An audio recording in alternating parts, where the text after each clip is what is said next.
Everybody, welcome back to another episode. I am Don and this is Brian. We decided to do a podcast on mental health to kind of help with awareness, try to break the stigma. We followed Brian's life since Brian suffers from panic disorder, anxiety, and depression. So he's kind of given you his life story so far, according to the panic disorder and the anxiety.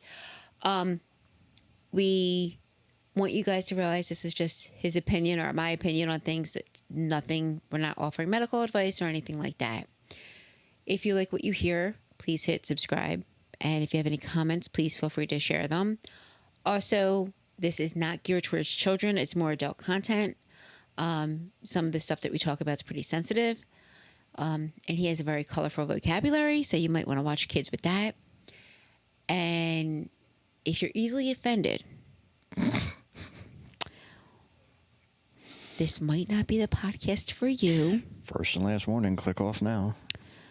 But I do believe you can probably find a cartoon to watch. Okay, so tonight's episode, we were kind of coming up with ideas, and he's absolutely no help in that area. So what I want to talk about is over the years, since you were diagnosed with the panic disorder, up to now, and we don't have to chronologically in certain years, what would you say has been your biggest success that you could say that you've done since you first were diagnosed with it? Like things that you thought maybe you wouldn't be able to do, or things that you've been able to overcome, stuff like that. What do you think the biggest one would be? It's pretty easy, and most people are going to think I'm just kissing ass, but getting remarried. The wedding. And for the record, he was not sedated on our wedding day.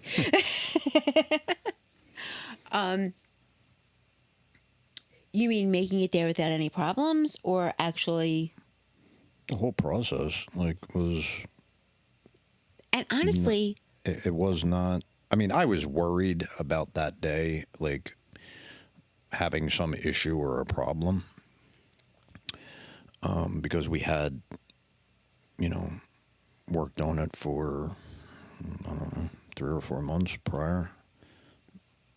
Slowly, but, going out, finding, you getting your dress and then matching, my clothes and everything from your sister-in-law doing the flowers and actually marrying us. But the process up to it was pretty stress-free, actually. I mean, we enjoyed it. That's what for a normal person, would have no stress at all. No, I meant, that's not what I meant. But for me, there was still that, I don't want to disappoint you, or I don't want to screw this up. So that ends up putting pressure on myself for that day. No, I meant the process of getting the flowers, doing this stuff. We had fun doing all that. Yeah, everything was pretty easy. Honestly, the only thing was,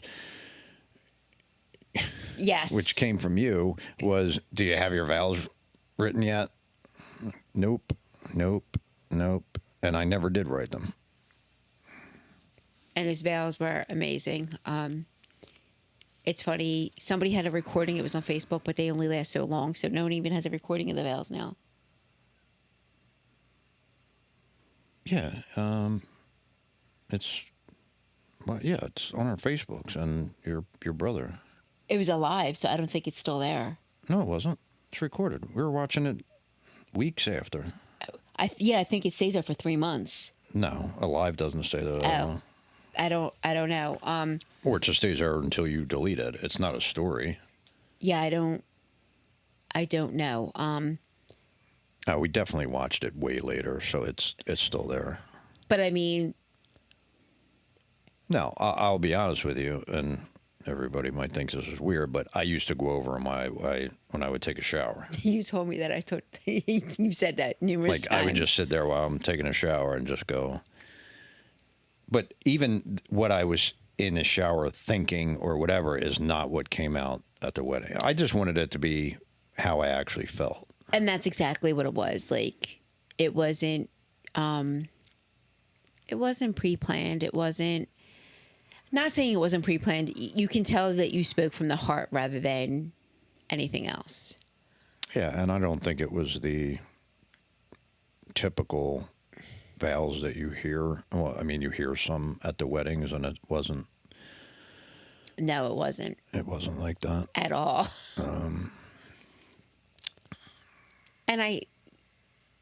And oddly enough, I wasn't nervous, and I don't think I like stuttered or messed up any of it. And you know, having your dad standing right there, it's like, I screw up, I could die. And honestly, our whole ceremony was pretty like, everything was very relaxed and chill. I mean, your sister-in-law married us, and she did a great job. And she did. Shout out to Michelle. She did an amazing job. Made it very personable, like very personal to us. Yeah. And we found a kind of a new or starting out photographer. Rebecca, yeah, she did an amazing job. Like, I don't know that a super professional would have done any better. Like, I was happy with them all. We each have our favorites and stuff, but. And keep in mind, it was a little on the chilly side, and everything was outside. So, I mean, it was 35 degrees, about a couple hundred feet from the river. Yeah, it was a little. It wasn't a little chilly. It was fucking cold. It was a little on the cold side, but I mean, I didn't feel it.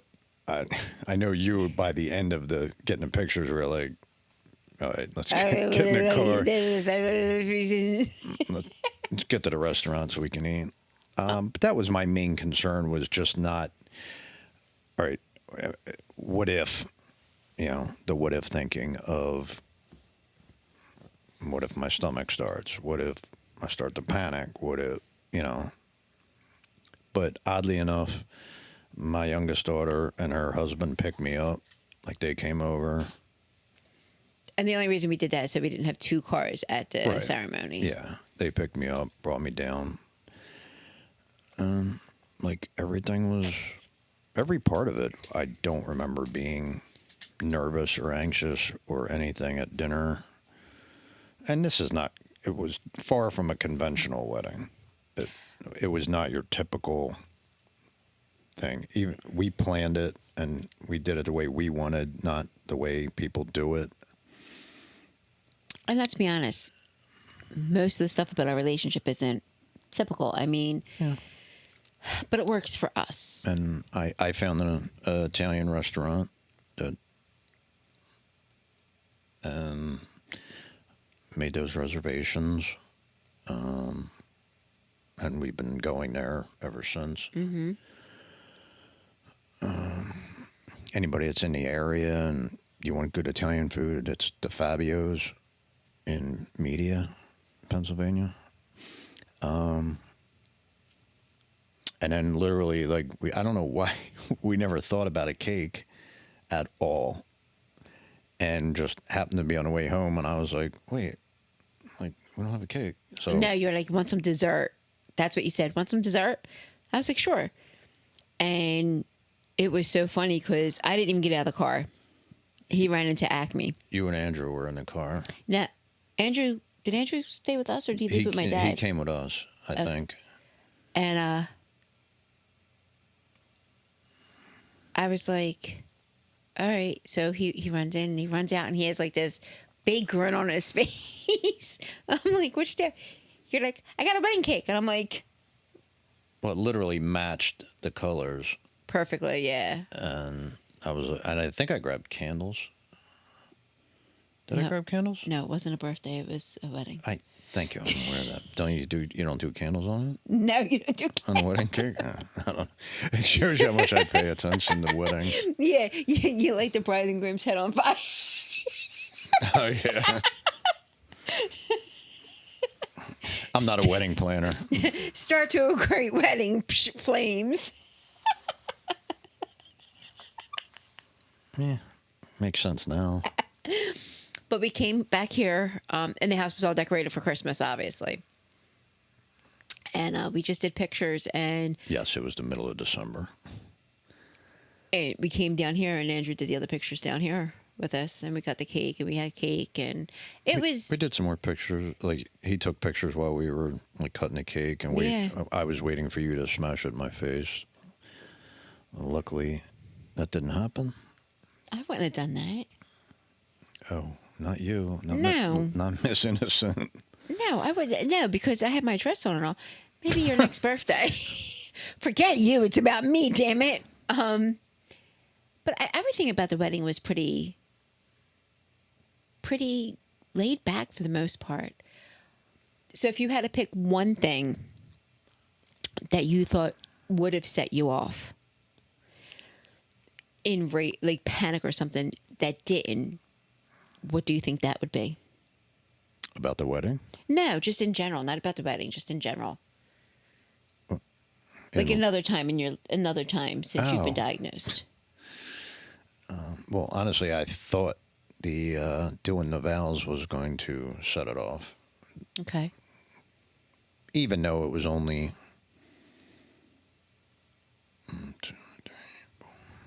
6 other people. There was only 8, including us. All right, I was counting. All right, yeah. There I was was like, there's supposed 7. to be 2 more, but that didn't happen.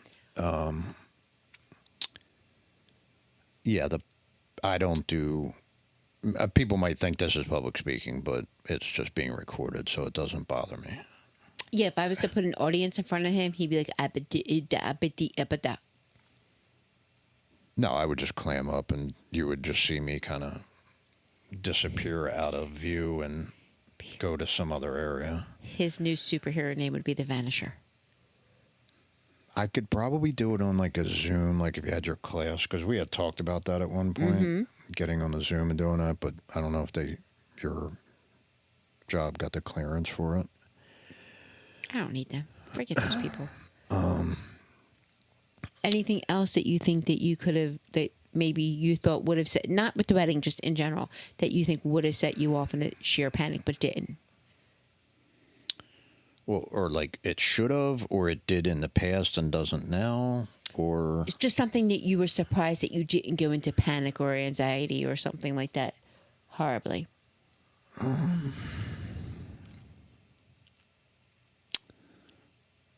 my mom's death. That was a big one. Yeah, I mean, I was upset, as you know. And I'm not one of those guys that really hides his emotions. Like if I'm pissed off, you know it. If I'm upset, you know it. If I'm sad, you know. If I'm, I have no problem crying. I don't care.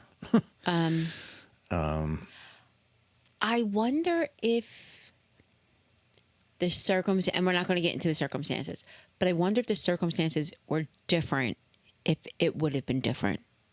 We'll just say wherever she was, somebody fucked up and caused it. Because there was so much anger. Yeah, I knew from that last visit.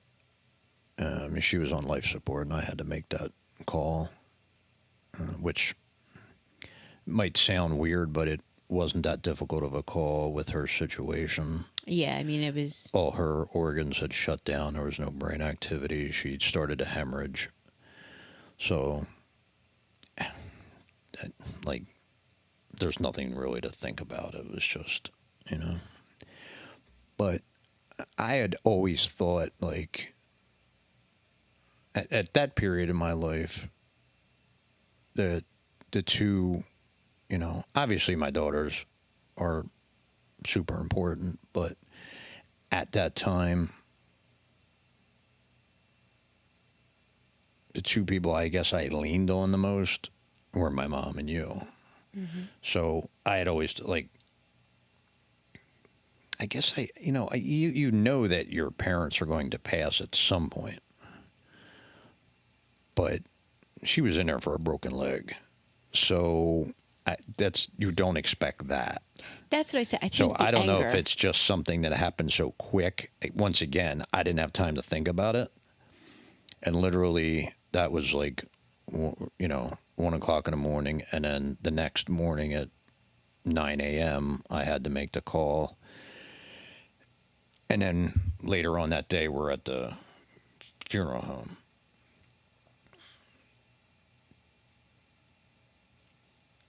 No, we called the next day we went to. The We next called the day, funeral home okay. that day. The next day we went to the funeral home. So I mean, it was. I think a lot of it too is because so for people, there's stages of grief. Everyone goes through them. I don't care who you are, you all go through these stages of grief. You might not go through them in the order that people say them, but you always go through them. So it's the denial. It's the I should know these like the back of my hand. I teach them all the time. It's the denial. It's the angry stage. It's the compromising. Like, people say it all the time. God, if you just save this person, I'll start going to church. I'll be a better person. The bargaining is what it's called. I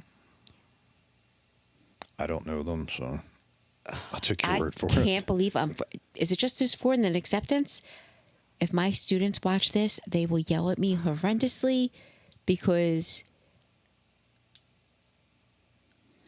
I mean, So it's denial, angry. Okay, I was right. Denial, angry, bargaining, depression, and then acceptance. Everyone goes through all those stages. You might not go through them in that order. Your first stage was anger, rightfully so. I'm not going to argue that anger was your first stage. because I wasn't I have no medical background whatsoever. That's all her.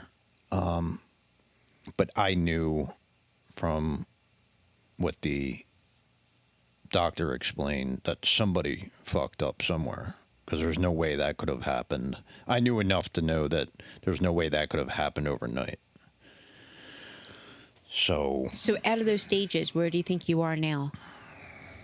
I don't even remember what you said. Anger, Anger, acceptance. acceptance is the last stage that you get to. It's denial, anger, bargaining, depression, and acceptance. Our bargaining wasn't with her getting better. Our bargaining was after, with what we were going through. If something was done, Holding somebody accountable. yes, that's where your bargaining would be. Yeah. What was the other one? Denial is the whole, I can't believe this happened. I can't. I didn't go through that. But you did. Your biggest one. Okay, I did. Your biggest one was, I can't believe she went in for this and this was the outcome. That's denying the fact that at any point you thought that was possible, which you shouldn't have. And then the denial of. Well, because I'd never met anybody that died from a broken leg. Not from something completely Had nothing to do with the leg, right? unrelated to the leg. Almost like if she would have, and again, we're not going to get into great details, but almost like if she would have died from a clot post-surgical, that would have made sense. Right. But what happened it didn't make sense. But do you think at this point you've reached the acceptance stage? How do you know? There's usually telltale signs. I mean, I still think I hear her in the house. Not that as much as her bedroom has not. You've stored stuff in there, but her bedroom is still the same for the most part. Her bed's there, the furniture's there. I mean, there's a lot of other stuff that's in there, but Yeah. I mean, I think the anger thing lasted longer than anything else. Yeah. I think. Because that Christmas, I remember, and we may have talked about this before, I don't know, Yeah, we did about the tree. about decorating, and then when I got home after Christmas, I just took everything down, threw a lot of shit out, tree went, and it was just like, I don't know, I felt more, I want to say guilt or regrets or something. I don't know. Like I should have done. That's the anger. Like I should have done more. Like and a lot of it was, you know, once they start, like once you see the records and the cause of death and stuff like that, you look back and go, oh well, there's a red flag and there's a red, but you didn't see them at the time, or they didn't seem to be red flags. They just seemed to be What? very minor complications. But we addressed everything that was in there, and and now I'm going to be very honest. As much as I loved your mom, she wasn't the easiest patient. No, she was a difficult person. Not person. Like, well, she wasn't difficult with me. She was a difficult person. But when we would address the red flags with who it needed to be addressed to, we were under the impression that It was getting handled. steps were being followed because that's what we were told. Lo and behold, Yeah, a lot of stuff came out, but I still was like, yeah, I should have done this or I should have did that. But again, it's hindsight. yeah, looking back. definitely. But yeah, I agree with you on that one. I think that So I just, and then, you know, could I have been a better son? Could I have done this differently? You know, I always felt like I was a financial burden to her, even though she didn't feel that way. no, and I have to tell you, I had long talks with her, even when she was in the hospital, and I went to see her about you. And the one thing I have to say was, even with everything that went on with the panic disorder and all that, at no point did your mom ever think less of you or think that your situation made her life so much harder. I do know that she was grateful that you moved back in. Oh, yeah. And she was grateful to be able to give you anything that you needed that she was able to give you. That was one thing. 2 years before I even moved back in, she'd already bought a bed and like a TV and a refrigerator. She saw the writing on the wall before you did. Like she had all that stuff sitting there, right? Like so when I did move back, it was just like, there, you're good to go. I mean, that's one thing. So yeah, I would agree. I would have thought that panic would have, but you were, I have to admit, you were a trooper through all of it. I think a lot of it, which you have said, was autopilot, kind of numb to like, this isn't happening. And I guess that's the denial. I don't know. And you kept busy. Like, you did not sit idle for first couple months afterwards. It was like nonstop, like doing things. I mean, all of that stuff and her estate getting settled took That took years, but I mean, over 3 years, three plus years. I'm just saying, even with the stuff with like in the house, like going through stuff, and I mean, I'm one of those people that I'm a deleter. Like I can't even look at her phone. There's so many notifications and so many texts from like, I don't know how many freaking people you have. Like when I'm done talking to somebody, yours is the only one that stays there. It used to be like my daughter's, but that's another story.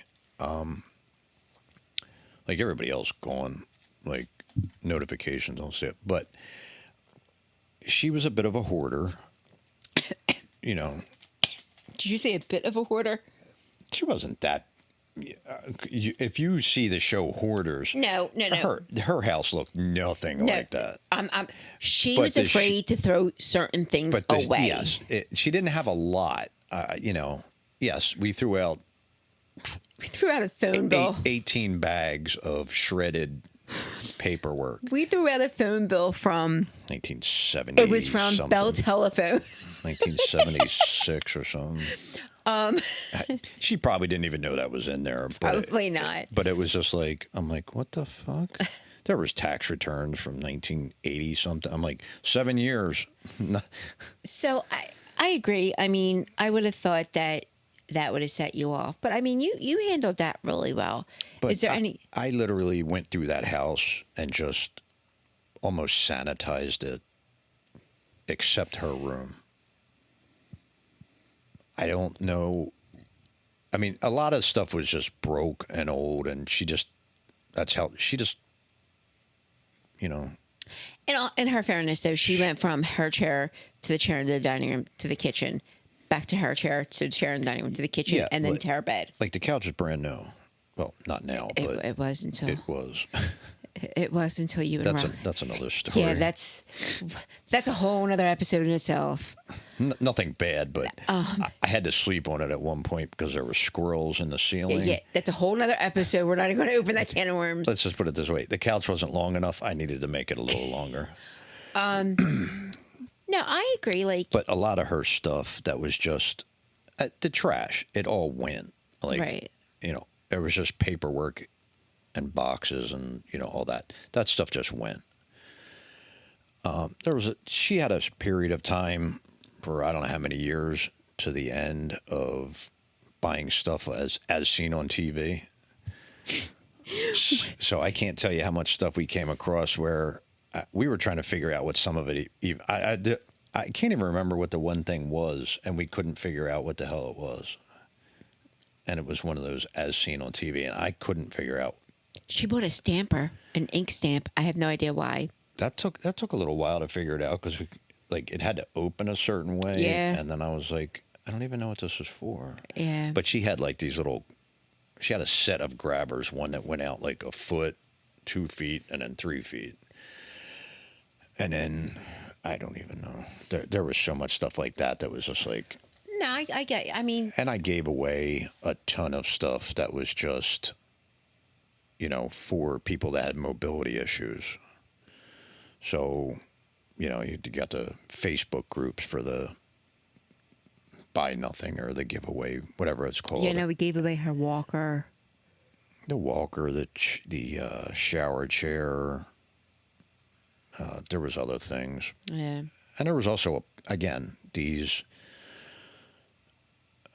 certain appliances. I don't even know. I think there might have been a food processor from 1979 or something. Like Chop-O-Matic or something.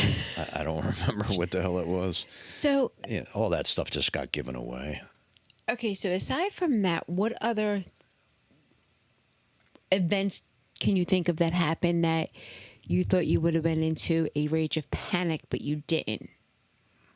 That kind of shocked you looking back, or shocked you at the time, like, I can't believe I'm like not freaking out right now. I would say I would look back on it and go, I'm surprised. Not in the moment, I wouldn't go, hey, why am I not panicking? Now I have dreams where I'm doing stuff that I could never do, and I actually have that thought while I'm dreaming. But in reality, it's always after, so I'm trying to think of something.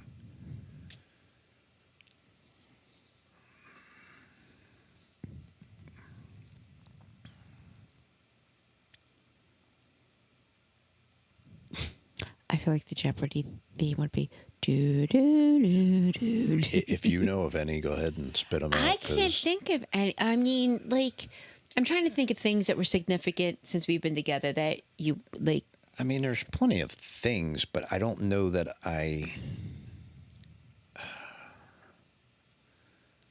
Yeah, again, if depending on the day and depending on all the different things, like going to the Brandywine Battlefield Historic Park. It's from what, the Revolutionary War and the Civil War. okay. Paid attention, did we? They had cute little outfits. But we took tours of some of the buildings and stuff. So, I mean, that's not something that I would have done. So, I'm not saying. All right. I'm going to backtrack a little. I'm not saying things that you would have done, but things that looking back as you're doing them, you're like, I'm surprised I didn't panic during that time. Like Brandywine, and a lot of them were, even though there were tours, it was more or less me and you just wandering too. Like, we didn't stay the whole time. So I'm thinking like, riding a motorcycle. okay.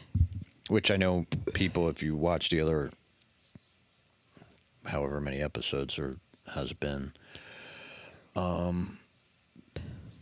you would think, well, driving's not a problem. That was a thing. Yeah, but the motorcycle's a lot. And it's not physically ours.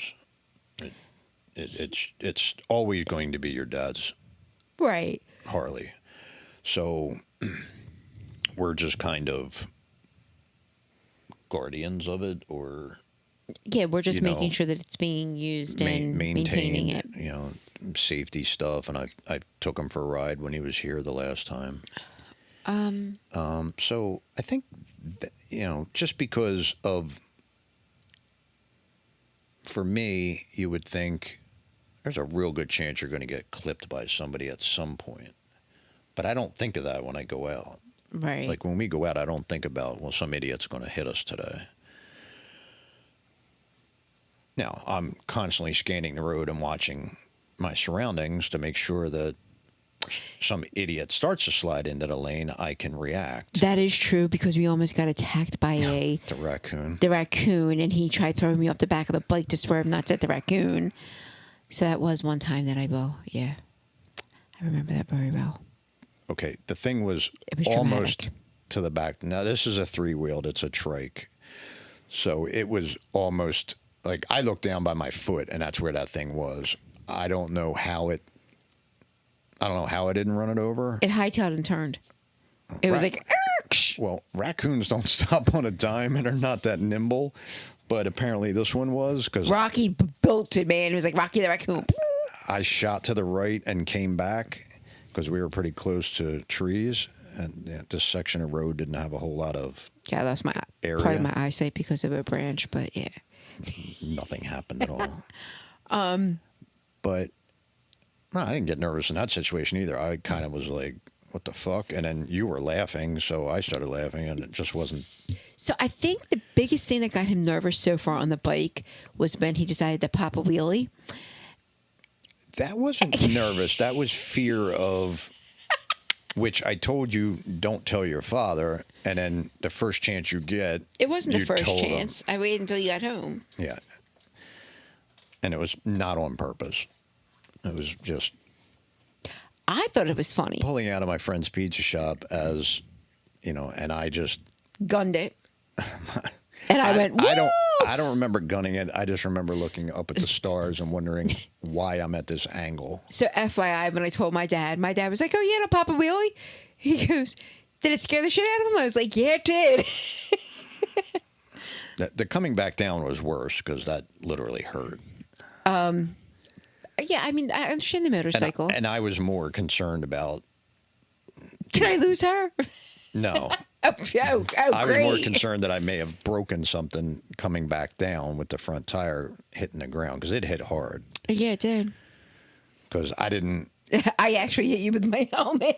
yeah, I mean, I didn't like let it down easy. It was like, oh shit. And I just let off the gas and it just dropped. I literally was like, boom. You know, if I was a better rider, then I probably would have been able to just slowly roll off the throttle and it come down a little lighter, but it was just up and then bang. I probably wouldn't have a concussion. Yeah. Yeah. The only one that got hurt and it wasn't injured, it was just, I have tendonitis in my elbows and it just really freaking nailed my right elbow. Did it hurt your ego? No, I don't have an ego. You know that. I think, yeah, I mean, I understand the motorcycle, and you do fine on it. As a matter of fact, we've been behind you with my dad in the car, and my dad says how well you do on the motorcycle. And he even said it when you took him for the ride, that you handle it well, and you're very alert, and you're very cautious about things, which is good. I mean, I'm pretty confident, but I'm not. I know my limitations. Now, we were on it. No, I'll tell you right now, one time that I thought I would have panicked and didn't. Yesterday. Why? Last night. Well, I don't know if they have this all over the country. Oh, I the find- fish and oil, and the fish and chips. Oil and chips, you fuck. Fish and chips. No, that's in England. And fish oil is good for you. That's got omega-3s. Hold on. Before he goes and says anything about this, I will have you know, again, he tried killing me. You may continue. Anyway, I don't know what this is. It's almost like slick tar. It's loose gravel with oil. So for a car, it's not that big of a deal. I've been on it in our truck before. I just never knew what it was, didn't look it up. We did look it up. Oh, we did? Yeah, because you were like, that's like the fifth sign I saw that said fish and chips or oil and chips. It's always going to be fish and chips. Sorry. So I was like, let me look it up and see what it is. And I looked it up and I was like, It's just a very slippery road surface that I don't know if they're doing that and then they're going to pave over it. but they have lines already on it. Normally they don't line. Well, that's the stupid thing, because then right after the oil and chip sign is no street markers. And they have marks. And everything's marked. So Yeah, I don't know. I don't know what it is. Anyway, we were out at a motorcycle shop that was having a bike night.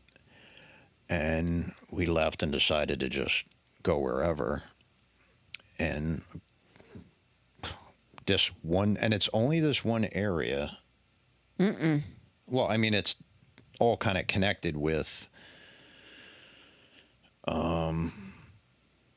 like Glen Mills, Boothwyn, Chadsford, Westchester, like Cheney, like that. All those little connecting areas all are doing it. So I've never seen it around here, so I don't know. But anyway, coming around a corner, and I was not going fast at all. I don't even think I was doing maybe 20, and that bike just slid to my left side. I want to say at least 4 feet. You were completely in the other lane, yeah. Yeah, I mean, the back of us was in the other lane. It slid into the other lane, and thank God there was no cars coming and nothing happened. But yeah, if anybody was in the other lane, I was going to hit them. But and then ever since that night, because we literally rode for 2 hours straight from that point, and I think I must have turned down 6 other streets with that shit on it somehow. We even crossed a main highway, and on the other side, it was back to the turned into it again. Yeah, it was ridiculous. But I mean, you did fine on it. I mean, yeah, but that's a situation where you would think, or I would think, like, oh, that's it, we're going home. Like, I almost wiped the fuck out. Yeah, you were. And it was just like, all right, well, we'll take it slow. And I only think the other time that I thought you would have been a little apprehensive, I guess, or panicky was when Alyssa got married. No, because the focus isn't on me. But you had to walk her down the aisle, right? Oh, if you want one, Christine's wedding. Now, there's one where I almost did. Because literally about, 20 minutes before the wedding, I can't dance for shit. I can do the high school prom dance from like the 80s where you just, the girl puts her hands on your shoulder, you hold her hips, and you just kind of rock back and forth and turn in a circle. Yeah, that kind of would be kind of freaky if you did that with your daughter. Well, wasn't that far off. But you should hold there and then around the... Yes. Yeah. We did that dance, except I put my hand out. But before the whole ceremony and everything, they were trying to get me to do this 3-step, like one up, over, then the other one over here, up, I don't know. And I was just not getting it. And my youngest daughter could see I was starting to get, like, upset. And I was actually getting warm and starting to sweat. And it was like, she could tell and just went over to the lady and my oldest daughter were like, just, I think she knew, like, if you want to dance at all, like, kill this shit and just do whatever he can do. Right. Which is what we did. I was like, this is what I can do. I don't know what to tell you. We probably should have done something months before, way more in advance, and worked on it until I was comfortable, and then it wouldn't have been an issue. If I'm comfortable doing it, then I don't tense up or start to shut down, which is what happened. But as soon as they were like, my oldest daughter was like, All right, yeah, we'll just do that. Like, I instantly was like, okay, the tension came out of my shoulders, the sweat stopped, and, you know, the temperature went down, and, you know, and her wedding was, I mean, for me, it was a big wedding. I don't know exactly how many people were there, 100 or Okay, yeah. 75. I don't know, but for me, it was a lot of people. So I thought, I didn't really think that walking down the aisle was going to cause a problem because that's pretty quick. And again, they should be looking at her. Right. I'm just walking her down, handing her off, and then take my seat, which is what happened. And that was that. And I was, you know, so I'm not a drinker at all. But at the wedding, she had got, I had been trying like the hard ciders. So she had a case of the Angry Orchard put That behind. doesn't make you a drinker. It's still alcohol. There's alcohol in Well, mouthwash. okay, we all can't just throw down a half a bottle of Jack and not be affected. I can't. So she had a case of it put behind the bar. I'm not quite sure why it needed to be a case, but that's what was behind the bar just for me.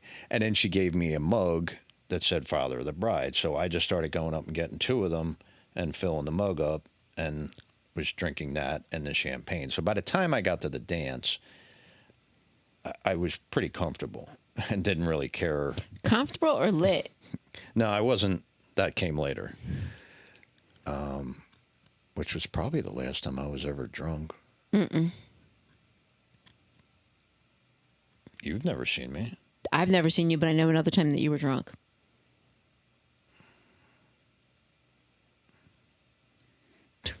Okay. Excuse me. You want to let me in on it? You left Colley's and went to South Philly? Oh, yeah. That was the same drink, huh? Anyway, so Before I was in the picture. yeah, so the dance is another thing that originally I was worried about, but by the time we got to it, I guess you would say buzzed. After the dances, when I went around and finished everybody else's like champagne, because it was really good, and then I just ate, I don't know, like 6 pieces of wedding cake and a bunch of Angry Orchards. The rest of the night was a blur. FYI, just public announcement, he did walk home from the wedding reception. It's about a mile, but I think I walked about 6 or 7 going from the grass to the edge of the highway to back to the grass. What would take typically a half hour took him 3 hours to get home. No, it would take about 15 minutes to walk from the venue to my house. So it took him an hour and a half. I don't know how long it took. But that's a situation where I thought, you know, that would have happened. Yeah, my youngest daughter's wedding was a much more intimate or smaller, however that you describe that. But again, the focus is on her and her husband, not me. I'm just walking her down the aisle and then come back for pictures. So,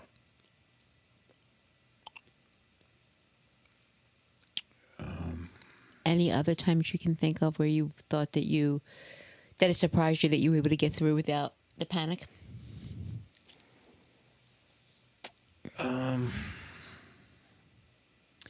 well, your surgeries, I would say. Yeah, I've had a few. I think my first one, because that literally was the March after we started seeing each other. The meniscus. Yeah, the torn meniscus. Yeah, I was surprised that I was able to take you, stay there, watch you yell at a nurse for no reason. There was. The doctor said give medicine so she's not in pain. You don't do your job. You're getting yelled at. This is the one drawback of having somebody in the medical field being your patient. Suck it up, buttercup. Yeah. Anyway. After my appendicitis. But was I nasty? No. I don't remember.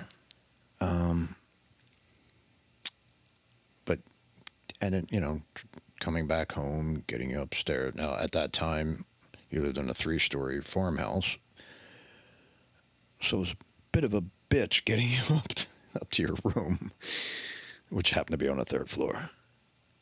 I believe I walked up there fine. Crutch. Yeah, non-weight bearing, but that calf just kept. I was having spasms the whole time, going contracting every time she put her foot down. So I doesn't listen to shit. Having spasms every step. It would spasm. I couldn't help it. Doesn't listen to shit. Constantly yelling at me and your dad. But getting through those, because that's something that I normally never did. Like if somebody had to go, well, just let me know how it goes. Good luck. Like I couldn't sit there and wait, because that's a situation where I feel like I'm trapped because I can't leave you there. So, but again, you can make the argument, well, you're hyper-focused on her, so you're not thinking about that. Once you're in there, and I wasn't sitting in a waiting room. Once they took you back for the surgery, I don't know if I had a thing where they called me or they let me know that when you were out. Yeah, because I went and got a snack and then just sat. I think I had a magazine or something. Was sitting in the parking lot, and then I went inside. And I was only there maybe like 5 minutes before I could come in. Could come in. Kokomo. Yeah, that one. Yeah, I mean. So again, I don't know. I mean, I guess I could excuse away anything, but I would say that the surgeries are probably one, because I can't leave you. And then if I was to go into a panic attack, I can't stay. Like, so, you're probably getting left there. And there were other times, like with my ribs, where you sat outside the whole time when I was in there because of COVID protocol. But I mean, yeah. Well, that one you were nice enough to do that at night. And I feel a lot better at night, so there's a lot less instances of that. So, well, I'll have you know, I planned the appendicitis at night, too. I called you at like 3 a.m. Let's see. Yeah, so I was nice there, too.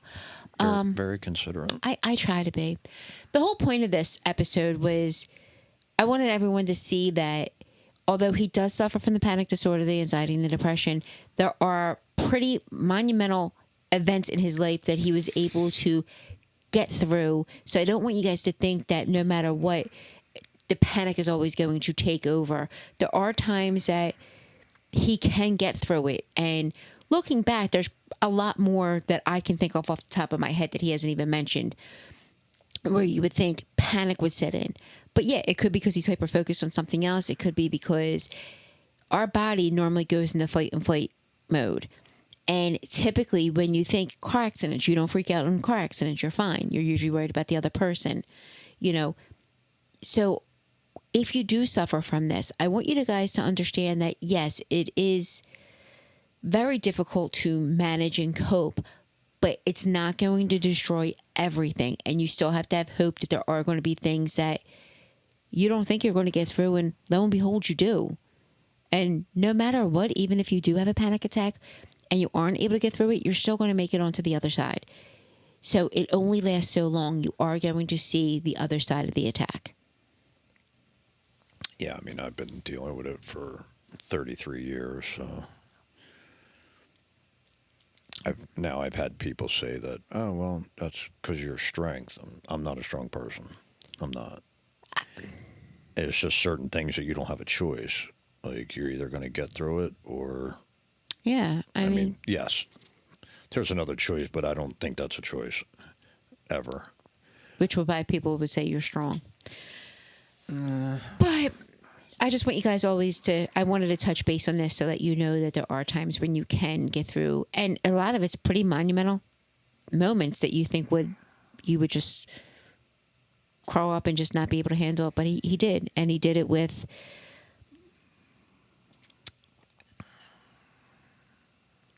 without aid or assistance. He did it with him just knowing that at this moment, this is what needs to be done. And like you said, it could have been adrenaline. It could have been anything. Bottom line is we take the wins that we get. Yeah. All right. On to the next episode. We will talk to you guys again soon. We have to pick another topic for the next one.